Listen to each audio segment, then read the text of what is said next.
Oke baik, Assalamualaikum warahmatullahi wabarakatuh Bapak Ibu Guru yang terhormat, jumpa lagi di channel Guru Abad 21, channelnya para guru Indonesia. Nah di video kali ini ada satu pertanyaan yang menarik Bapak Ibu di kolom komentar ya. Seperti ini pertanyaannya, Min, apakah kurikulum akan berubah lagi setelah berganti pemerintahan? Dengan kata lain, apakah akan berlanjut istilah ganti menteri, ganti kurikulum? Memang Bapak Ibu bulan Oktober nanti itu peralihan jabatan ya dari Pak Presiden Jokowi ke Presiden terpilih Pak Prabowo Subianto, termasuk masa jabatan untuk menteri, termasuk Menteri Pendidikan juga berakhir Oktober Bapak Ibu. Nah, pertanyaannya apakah kurikulum akan berganti lagi? Untuk menjawab ini kita tidak bisa berdasarkan opini, kita harus berdasarkan fakta yang ada saat ini, dengan kata lain keterangan dari pihak pemerintah tentunya. Nah, ada satu keterangan yang bisa kita pedomani Bapak Ibu. Nah, ini bisa kita lihat di situs kita lihat ya, situs rri.co.id ini. Nah, ini bisa kita lihat di RRI, Radio Republik Indonesia.co.id, media online-nya, judulnya Pemerintahan Prabowo Gibran diyakini tetap akan terapkan kurikulum merdeka. Ini statement dari Kepala Badan Standar Kurikulum Asesmen Pendidikan BSKAP Kemendikbud Anindito Aditomo. Kita baca dulu ya, baru kita bahas lebih lanjut. Kepala Badan Standar Kurikulum Asesmen Pendidikan BSKAP Kemendikbudristek Anindito Aditomo meyakini kurikulum merdeka akan tetap dilanjutkan pada periode pemerintahan berikutnya. Terlebih menurutnya saat ini sudah ada 300.000 atau 80% satuan pendidikan yang telah menerapkan kurikulum merdeka. Insya Allah, kata Kepala Kurikulum, Kepala Badan Standar Kurikulum, insya Allah tidak ganti kurikulum, karena pendidikan tujuannya untuk memperbaiki sistem pendidikan nasional dan itu adalah agenda bersama siapapun yang jadi menteri. Kata Nino dalam konferensi pers usai peluncuran kurikulum merdeka untuk meningkatkan kualitas belajar. Dia mengatakan pada kondisi tersebut pergantian kembali kurikulum akan mengundang kehebohan. Kenapa tidak dilakukan ganti kurikulum? Karena saya yakin pendidikan itu bukan hal yang politis. Pendidikan adalah proyek besar bangsa untuk membangun manusia yang semakin baik serta mendorong SDM unggul dan berdaya saing. Itu adalah program semua menteri, semua presiden. Dia memastikan keberadaan kurikulum merdeka telah dilandasi berbagai regulasi dan kebijakan kuat, mulai dari peraturan Kemendikbudristek, peraturan di tingkat daerah, bahkan peraturan presiden. Kemudian paling penting manfaat yang sudah dirasakan ini yang mendorong pemerintah selanjutnya untuk melanjutkan. Karena manfaatnya sudah dirasakan begitu banyak sekolah, anak murid, dan guru. Ya, jadi penjelasan dari Kepala Badan Standar Kurikulum ya, menerangkan bahwa beliau yakin bahwa kurikulum merdeka akan tetap dilanjutkan di pemerintahan Pak Prabowo. Memang kan dari pemerintahan Pak Jokowi ini adalah ke Pak Prabowo ini kan apa istilahnya melanjutkan seperti itu, melanjutkan. Apakah kemudian kurikulum merdeka juga akan dilanjutkan?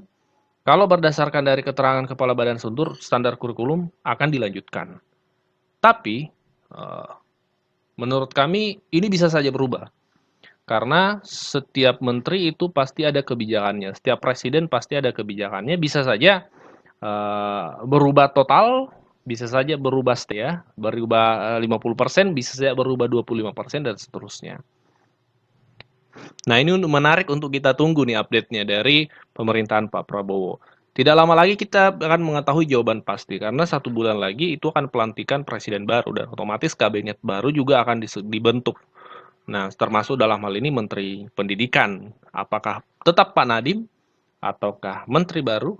Nah, kita akan update informasinya nanti Bapak Ibu secara pasti apakah memang kurikulum merdeka diganti atau tetap dilanjutkan. Kalau berdasarkan keterangan dari pejabat saat ini, Kepala Badan Standar Kurikulum Pak Anindito meyakini tetap dilanjutkan. Di sisi lain Bapak Ibu, baru-baru ini di DPR ada rapat terpumpun ya terkait anggaran pendidikan. Salah satu pembicaranya adalah mantan Wakil Presiden Pak Yusuf Kalla. Beliau menyampaikan kritik mendalam, kritik tajam kepada Menteri Pendidikan dalam hal ini. Salah satunya terkait kebijakan kurikulum merdeka.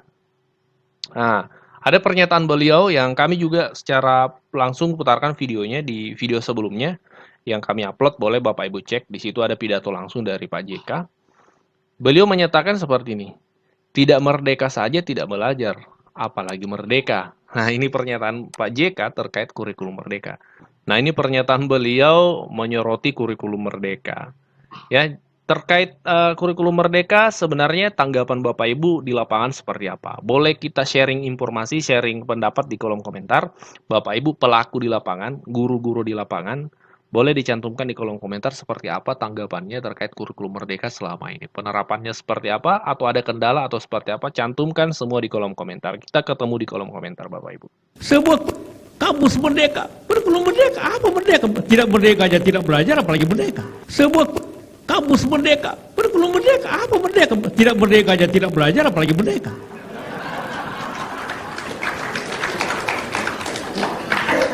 Dibantah kiri kanan, enggak saya bilang. Kita konservatif aja karena menghadapi 70.000 siswa. Bagaimana Anda merdekakan 70.000 siswa? Tidak mungkin itu. Jangan tiru satu sekolah di sini Cikal atau apa dan bikin kurikulum merdeka, tiba-tiba seluruh Indonesia mau diperdekakan kurikulumnya. Hewan. Akibatnya beginilah.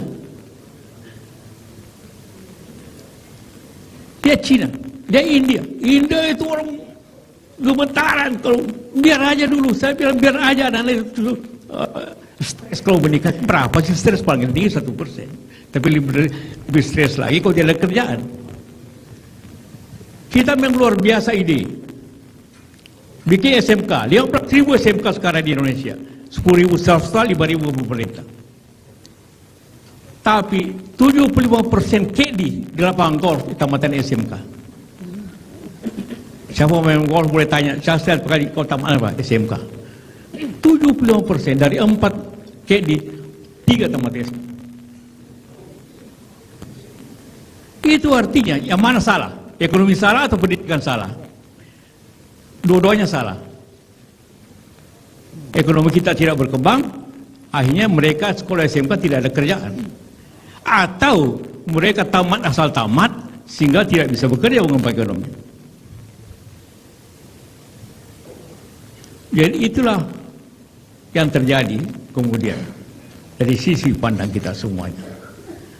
Jadi soal anggaran, kembali ke anggaran. Oke, anggaran penting. Saya setuju. Tapi ini juga konsekuensi daripada otonomi daerah. Tadi paling banyak ke daerah. Iya, karena itu kita sistem otonomi daerah. Itu pun otonomi juga pindah-pindah. Dulu SD, SMP semua ke provinsi, kabupaten. Sekarang SMA naik ke provinsi. Akibat ketidakmampuan.